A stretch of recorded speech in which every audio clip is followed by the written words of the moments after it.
This was my dream. You tell me. I saw two cubes, boxes, squares, and they were next to each other. They were clear like crystal, side by side, with a thin cloud, like a vapor separating the two cubes. And on the left cube was written IAMZZZRAM and the number 30.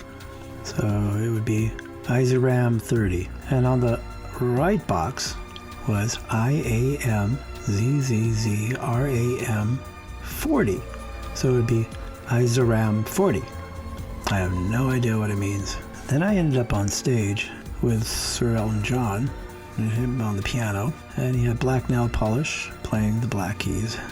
Well, he's playing both, but predominantly the black keys, which I thought was interesting. Then I looked at the rest of the band, but I focused on the bass player, and he was playing a Fender precision bass, or a P bass. That's what they're called.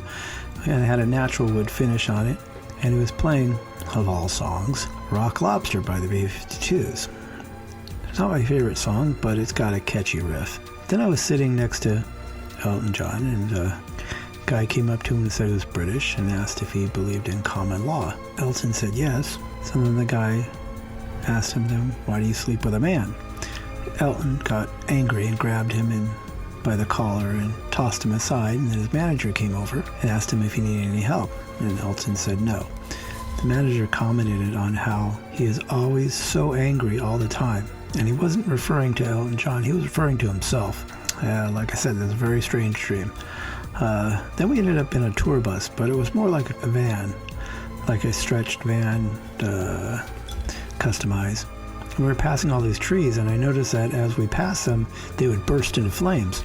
And I could feel it. It was coming from the manager and his anger, because he was so evil, and he was just kind of raging inside, and you could just feel the vibration. And every time we drove by a tree, they would burst into flames. And then, as we were driving along and we were chit-chatting, Elton John and myself, I felt like I had done some roadie work for him a long time ago, but I really couldn't remember. And then Elton said, oh yeah, you were a big party goer back in the day. And I joked and I said, no, not me, you must be mistaken. Did a double take and said, well, maybe, but that's, no longer me.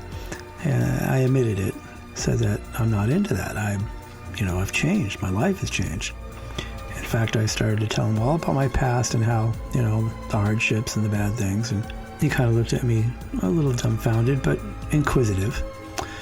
And I started to tell him how, God had changed my life, that I went from bad to good, from lost to found.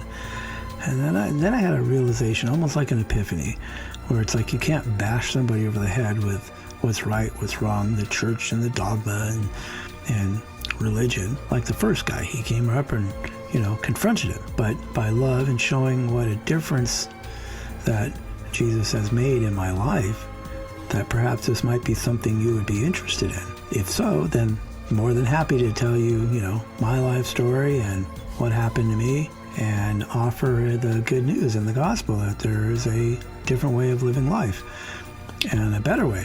But it ends up ultimately being an individual personal choice, whether you want to have a relationship with your Creator or not. And if you do, then it would behoove you to find out how and why and what's the right way to do it. My personal look at it is the Bible was basically an instruction manual on how to live your life. When you buy a new car, you buy a refrigerator, there comes with a manual. Somebody wrote it out how to do it. And then there was a troubleshooting at the end, usually. Well, you tell me.